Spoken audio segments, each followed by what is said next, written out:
ইতিহাস প্রসিদ্ধ সূর্য নদীর উৎপত্তি কোথা থেকে? কোন কোন দেশের সীমারেখাকে চিহ্নিত করেছে এই নদীটি? এই নদী কোন নদীর উপনদী? দেশের কোন রাজ্যের কোন জেলায় এসে গঙ্গা নদীর সঙ্গে মিলিত হয়েছে? এর ফলে গঙ্গা নদীর জলধারার কোনো পরিবর্তন হয়েছে কি? সূর্য নদীবক্ষ ভ্রমণ করে এসবের থরে থরে মেলে ধরেছেন আমাদের প্রতিনিধি অভি সিনহা।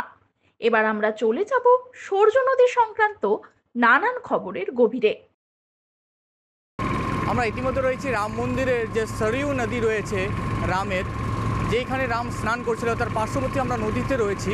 এখানে আপনারা এখানকার ভিউটা দেখাবো, তার পাশাপাশি এখানকার সম্বন্ধে আমরা আপনাদের জানাবো কোথায় কি রয়েছে, এই নদীতে মানুষ কেন আসে, ভক্তরা কেন আসে দেখতে, সেটুকু আপনাদের দেখাবো।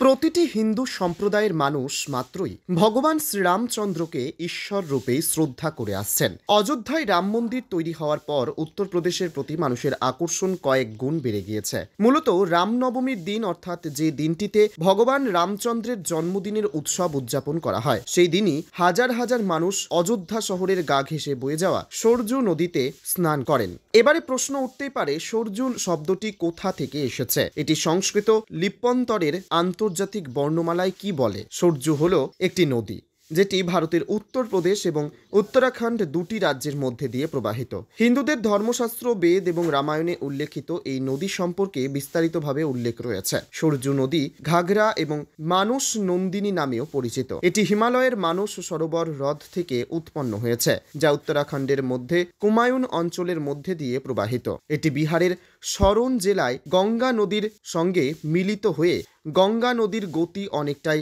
বাড়িয়ে দিয়েছে, যা উত্তরাখণ্ডের মধ্য কুমায়ুন অঞ্চলের মধ্য দিয়ে প্রবাহিত।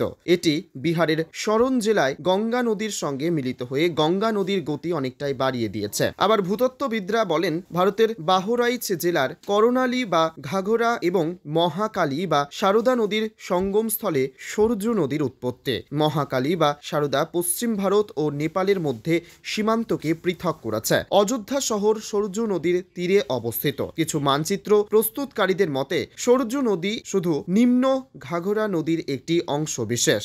সরজু নদীপৃষ্ঠ থেকে হিমালয় পর্বতমালার উচ্চতা 4150 মিটার অথবা 13,620 ফুট। এটি একটি গঙ্গার উপনদী, যার দৈর্ঘ্য 350 কিমি। অববাহিকার আকার প্রায় পূর্ব কুমায়ুন, পশ্চিম নেপালে। ভারতের সরজু নদী বর্তমানে 30 থেকে 40 মিটার প্রশস্ত, যা আগে 1.5 কিলোমিটার পর্যন্ত চওড়া ছিল। বর্তমানে অপরিশোধিত নিকাশি নালা, ক্ষুদ্র শিল্পের বর্জ্য, হাসপাতাল থেকে বিপজ্জনক বর্জ্য নদী দূষণ অনেকটাই বাড়িয়ে দিয়েছে। সেই সঙ্গে প্রতিবেশী রাষ্ট্র নেপালে পঞ্চেশ্বর বাঁধ নির্মাণের কারণে সরজু নদী অনেকটাই সংকুচিত হয়ে গেছে। তবে সবচাইতে আশ্চর্যের বিষয় হলো, সরজু নদীর গভীরতা শুনলে যে কোনো মানুষ চমকে উঠবেন। 50 থেকে 200 মিটার, অর্থাৎ কোনো কারণে নৌকা কিংবা লঞ্চ ডুবি হলে যাত্রীদের বাঁচার আশা ক্ষীণ।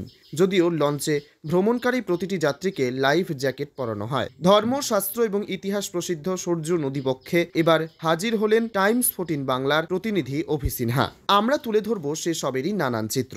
বাস্তবে অযোধ্যা শহরটি সরজু নদীর তীরে অবস্থিত ছিল, তাই দর্শনার্থীরা অযোধ্যায় পৌঁছে অনেকেই সরজু নদীতে লঞ্চে চড়ে ভ্রমণ করেন। সরজু নদীর ওপর দিয়ে থাকা রেল সেতু এবং প্রাকৃতিক সৌন্দর্য আজও দর্শনার্থীদের টানে বইকি। দর্শক বন্ধুদের কাছে অনুরোধ, কমেন্ট সেকশনে গিয়ে লাইক এবং কমেন্ট করতে ভুলবেন না, তাতে আমাদের নতুন নতুন তথ্য সমৃদ্ধির সংবাদ উৎসাহ যোগাবে বইকে। উত্তরপ্রদেশের অযোধ্যা শহর লাগোয়া সরজু নদীতে ঠাঠা রোদে লঞ্চ বিহার করে অভি সিনহার রিপোর্ট, টাইমস 14 বাংলা।